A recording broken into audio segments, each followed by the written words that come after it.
Hello, hello. Welcome to Bridges Live presents Mental Health Mondays. And while we're waiting for all the captions to get on and all the feed lives to get on to Mental Health Mondays, I would like to first introduce everyone to one of my daughters.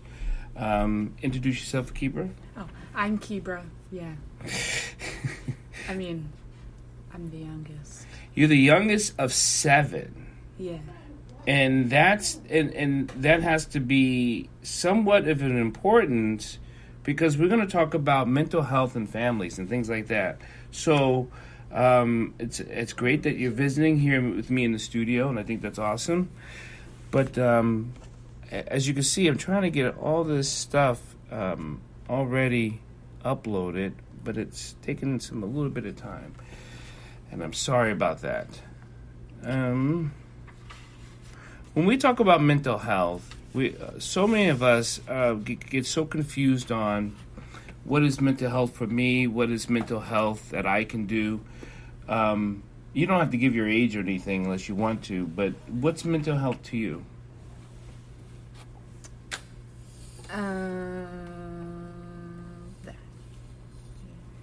Okay.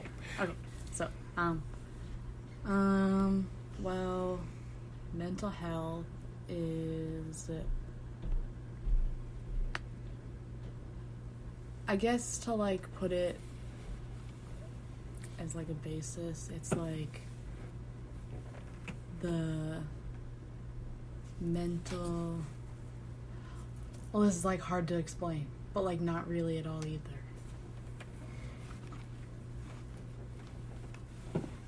Mental health is the the imbalance of chemicals in your brain. Well, that's the medical reason of what mental health is.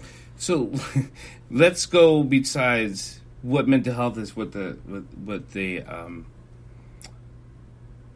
maybe a book may say, but what does it mean for you? I mean, in your age group, you have, I have, as you know, and we all have, as many of us in our family have dealt with something with mental health. Tell people how your mental health gets affected, because I think everyone struggles in your age group, my age group, and any age group. I'm really having a hard time with this lighting.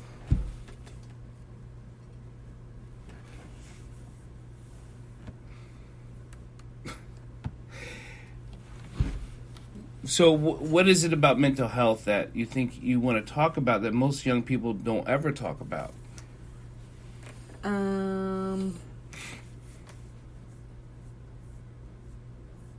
Something that people don't talk about. Well, I think what people don't talk about in my age group is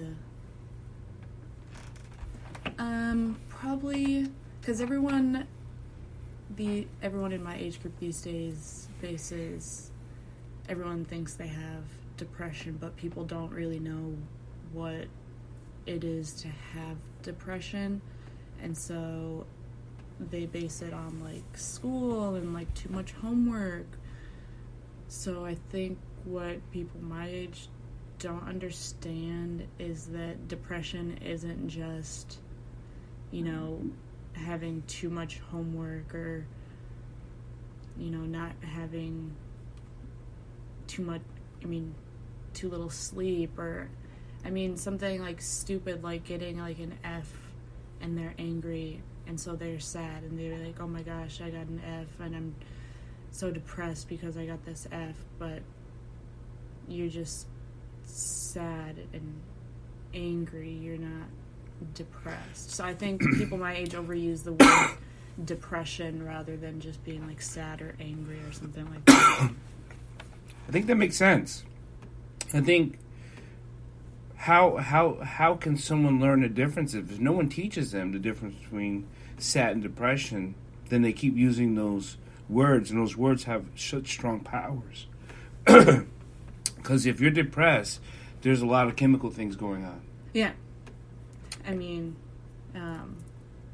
People who are depressed can't, because people will say, a lot of the things that you hear is, it's a mindset, just, take a nap, think on it, or you can change it with just overcoming it, when in reality it's not something that, maybe you can do it, but it's not going to be in that moment. It's going to take maybe months, if that years, maybe even longer, to overcome it with the help of medical professionals and maybe medication if that's what it takes. But it's not just people saying, I once heard, you can just overcome this right now if you just think better thoughts or something, and I was like, I can't overcome this in just an instant. It takes time. It takes a lot of energy and effort and money and just time. One thing I know we talked about here on Mental Health Mondays in any of my shows is that people need to learn how to ask for help. Yeah. We definitely can't do this alone, and no one's ever taught us how to go through this process of our emotional self.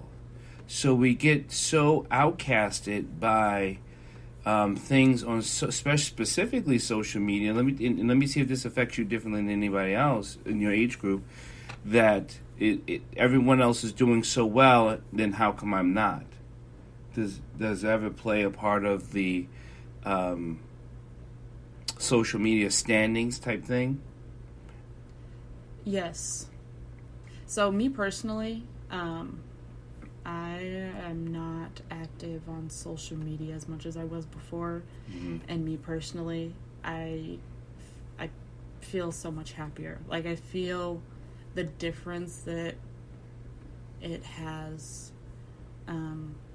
So the people, because I was really active, I was seeing what people were doing, and something that I wasn't there doing with them, or all I thought is why wasn't I invited, or why don't you like me, or was I not good enough to be what did I do wrong? And when in reality it was just me thinking that, and it was just them out and them posting a picture of them having fun, but I took it personally when they didn't mean it that way.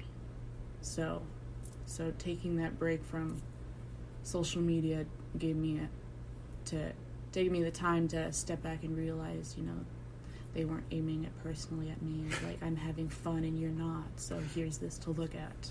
So it kind of goes back to the theme of it just takes time to understand. Is it understanding of how you are feeling or who you are? Or are they not the same? I actually don't think they're the same. I don't think they're the same either. I don't think they're the same. I feel they're not the same for me. I don't see how someone could make them the same for them. Because knowing who you are and then understanding your feelings, they're completely different. Yeah. So many people, I know it gets difficult when we look at,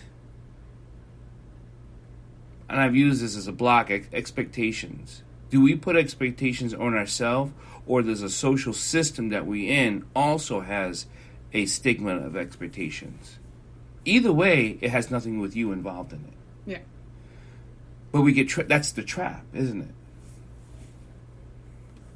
So I think, that's what a lot of people are caught up in social media these days is, all in all, I personally believe that the world and everyone would be maybe 10 times happier, and world peace may be possibly achievable if social media just wasn't a thing. Because as much as... Well, how do we get our news? Oh my God. Well... How do we get the news of Aunt Mary and Uncle David and Grandpa Joe? Talk to them or go see them, or, Well, they live in Singapore. I mean, this is this is the excuses of social media news, which is sad because this is on social media. Yeah. So, is this helpful or hurtful? Well, actually, sometimes I think this is hurtful because I think if you are having some emotional mental health issues, I hope you are getting the help you need, right? Yeah. Oh, this isn't, this show, for me, it's not about giving you help, but maybe hearing people talk about it will give you enough familiarity of saying, I too can talk about it. I too can find someone that I didn't know I had those problems also. Yeah. Is that a detriment to social media? Maybe. Yeah, I mean, yeah. Yeah, I mean, social media is, I mean, it can help as much as it can hurt. It's the access. Yeah. It's the access or the access? I think it is the both. I think it's the excess amount of information and the people who have access to put out that information.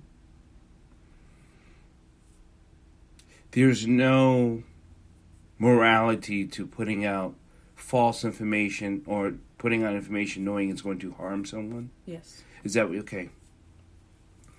Because, there's an excess amount of... Where'd you go? Oh, there you go. Yeah, there's an excess amount of information, but there are people who are doing it on purpose. So the people who have access to putting it on there is giving out this excess information that in reality is just we don't need. Excuse me. Let's talk about family and the dynamics of mental health, meaning that could a person feel outcasted from their family if they feel like their health is not cared for?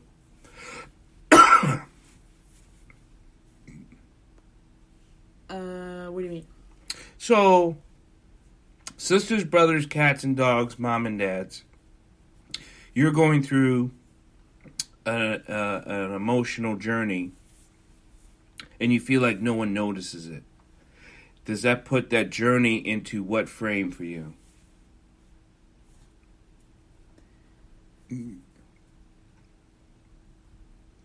For me personally, it looks as if they don't care. Why aren't you noticing I'm different?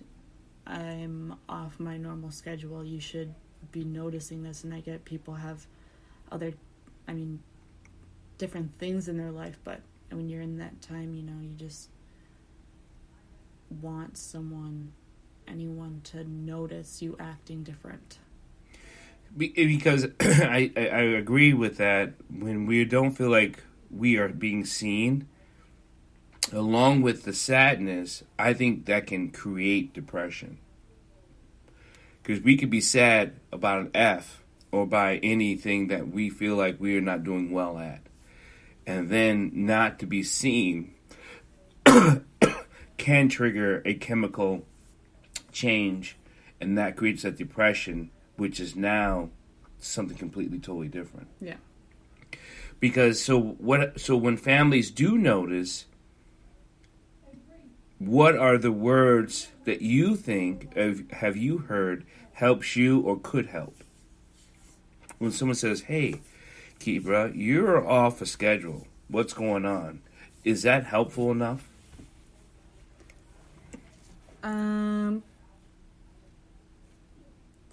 For me, again, personally,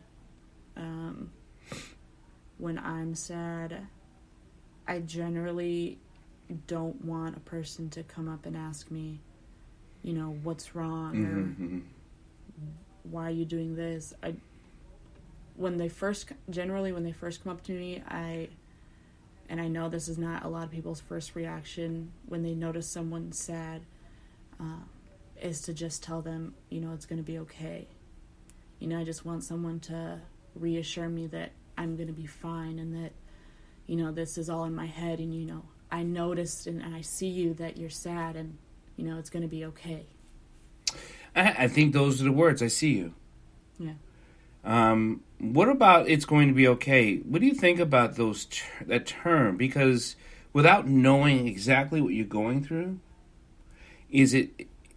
and I'm not a speculator, but it seems like we have to actually speculate. What do they mean by everything's going to be okay? They don't even know my situation. So what is okay? That I just lost my best friend in a car accident and that's going to be okay? They're going to be okay? Or am I going to be okay? Or accidents are just, okay in their part. My space may not be able to handle everything's going to be okay right now. I think when I hear it's going to be okay, I think, the situation later on is going to be better than it is right now. So looking back on the situation, it'll, say you lost your best friend and, it's going to be okay. Well, they're not going to be okay and I'm not okay right now, but later on in life, it's going to be okay because, you've gone through that time and you've taken the time to process what happened. But, in the end, eventually, the situation will be okay. Will be okay. But from the initial, can't I just say I see you and I'm here for you? Isn't I want that to be enough until the person's ready to talk about what isn't okay.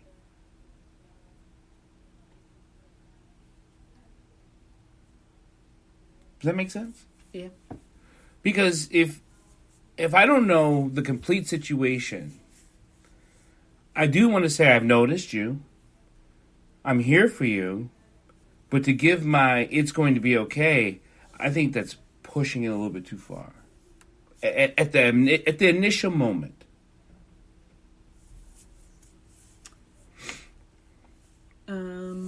Like I said, for me, I needed that reassurance that because in that moment, I'm overthinking and I'm going ahead in time saying, everything's going to be all wrong and I'm not going to get better and I'm always going to be like this. And so when someone says, it's going to be okay, they're giving me that reassurance that this is not going to last forever. So that's where I come from.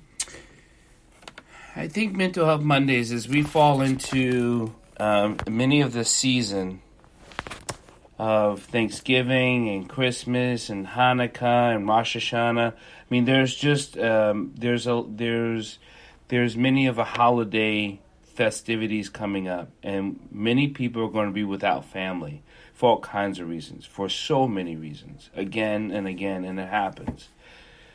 I don't know if there's a better way to say you just miss someone, or to pick up the phone that you haven't talked to in a while and say, I'm missing you, or I'm missing us, or I'm missing, and it's okay to miss things. I think so many people have a hard time missing something because it hurts so bad. Do you have that problem yourself? Missing something and feeling that emotion of missing something?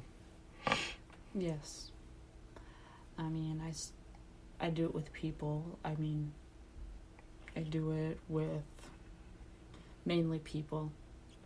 I don't want to think about what happened in that, to that person or what happened to our relationship. Mm-hmm. Because then I think back and say, well, if I did this differently, well, then maybe I could have preserved that relationship in that time. And then,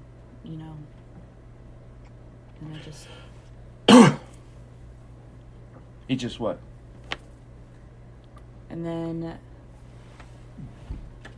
I just get sad all over again. like I relived that entire situation. So I just don't think about it.